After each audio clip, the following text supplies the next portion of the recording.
देखा है। मैं तो एक नाम दिए देता हूं, बजरंग अली।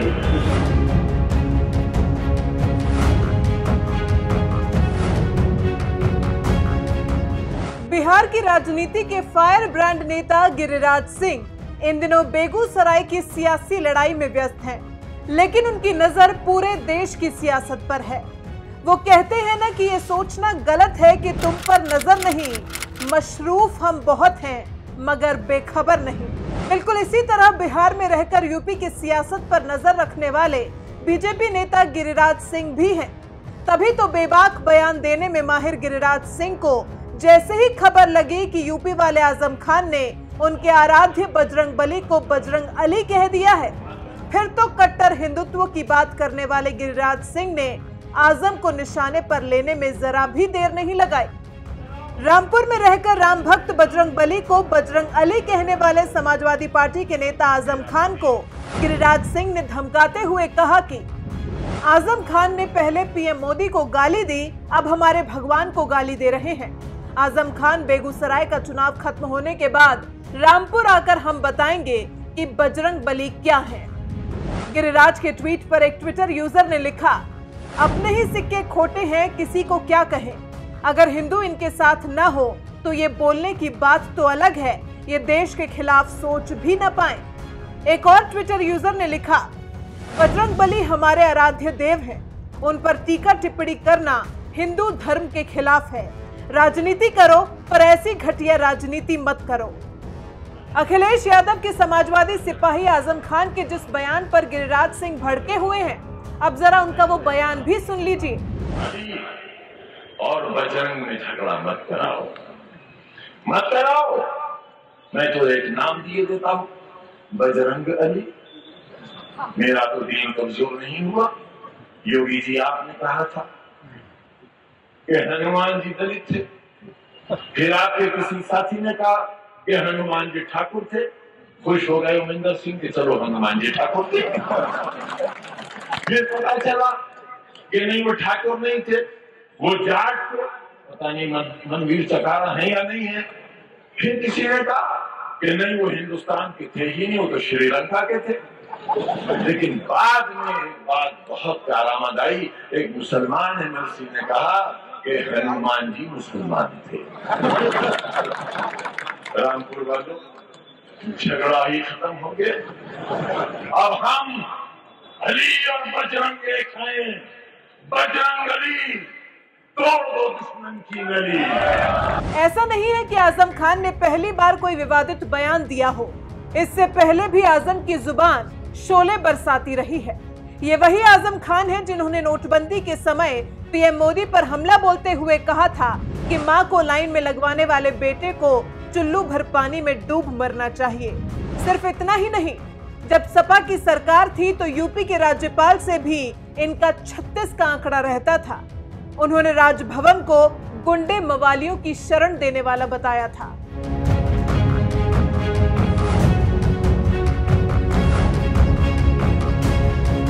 पूरे देश में आम जन की चर्चा और प्रत्येक नागरिक इस देश के अंदर, चाहे वह किसी भी उम्र का हो, महिला हो, पुरुष हो, जवान हो, बुजुर्ग हो, या इस देश के अंदर उत्तर हो, दक्षिण हो, पूरब हो, पश्चिम हो, अगर हर एक जवान पर एक नाम है तो वह नाम है कि प्रधानमंत्री के रूप में यह देश आदरणीय मोदी जी को फिर से देखना चाहता है। यह एक भाव इस विश्वास के साथ आया है जो आज से 5 वर्ष पूर्व इस देश की जनता को सबका साथ सबके विकास के नारे के माध्यम से इस देश के अंदर एक विश्वास जागृत करने का कार्य किया था। आज वो विश्वास हकीकत में बदला है, जब देश के अंदर गरीब को मकान, एक गरीब को शौचालय, एक गरीब को विद्युत के निःशुल्क कनेक्शन, एक गरीब को रसोई गैस के निःशुल्क कनेक्शन, करोड़ों नौजवानों के लिए आर्थिक स्वावलंबन के लिए प्रधानमंत्री मुद्रा योजना, प्रधानमंत्री स्टैंड अप की योजना हो, या फिर इस देश के अंदर योजनाओं का लाभ गांव, गरीब, किसान, नौजवान, महिलाएं और समाज के प्रत्येक तबके के लिए जिस मजबूती के साथ पहुंचाने का कार्य हुआ है, आज उसका परिणाम है कि जातिवाद की दीवारें दरकी हैं। क्षेत्र, भाषा और मजहब के आधार पर इस देश के सामाजिक ताने बाने को छिन्न भिन्न करने वाले सभी के सभी लोग बेनकाब हुए हैं।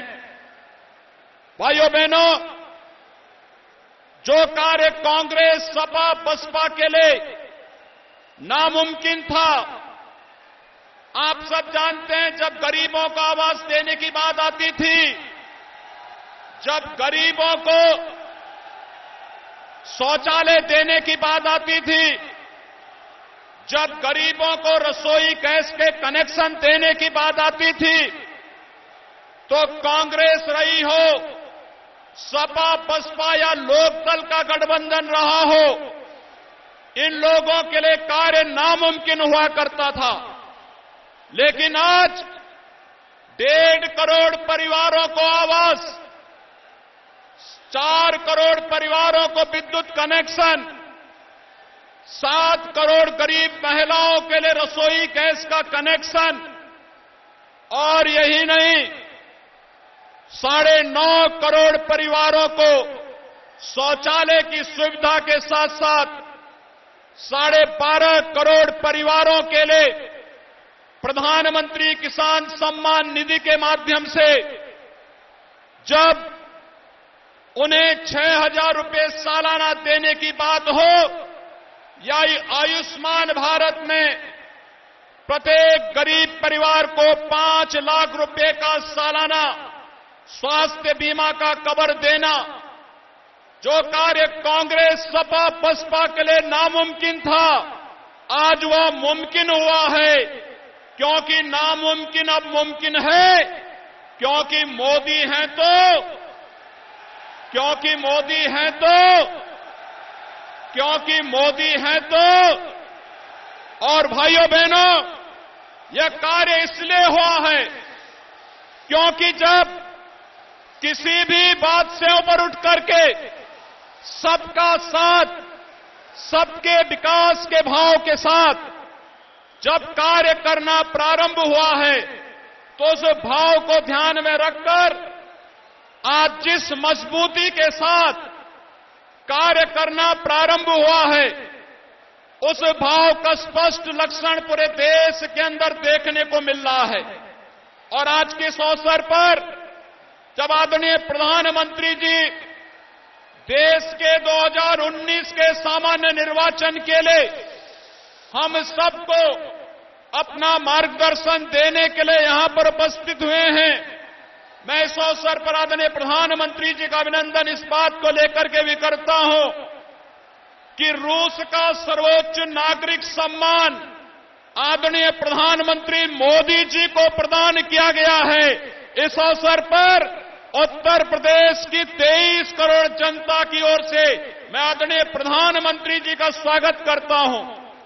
भाइयों बहनों, हम सब जानते हैं कि आज देश के अंदर जो सुरक्षा का और विश्वास का माहौल बना है, वह एक निष्ठा के साथ देश की सेवा करने और बिना भेदभाव के शासन की योजनाओं को आम जन तक पहुंचाने का परिणाम है। और आज इस अवसर पर आदरणीय प्रधानमंत्री जी जब अलीगढ़ की इस धरती पर उपस्थित हुए हैं, हम सब देख रहे हैं कि आज से कई दशक पहले जिन लोगों के पूर्वज अपने आप को कहते थे कि वे एक्सीडेंटली हिंदू हैं, आज वे लोग अपना जनेऊ दिखाने के लिए मजबूर हुए हैं। तो ये हमारी एक वैचारिक विजय है। और यही नहीं, हम सब जानते हैं कि देश के दुश्मनों के भी आज स्वर बदले हुए दिखाई दे रहे हैं। यह भारत की बढ़ती हुई ताकत का परिचायक है। आज के इस अवसर पर एक बार पुनः जब इतनी भारी संख्या में यहां पर अलीगढ़, बुलंदशहर और हाथरस संसदीय क्षेत्र से जुड़े हुए मतदाता आदरणीय प्रधानमंत्री जी का मार्गदर्शन प्राप्त करने के लिए यहां पर उपस्थित हुए हैं,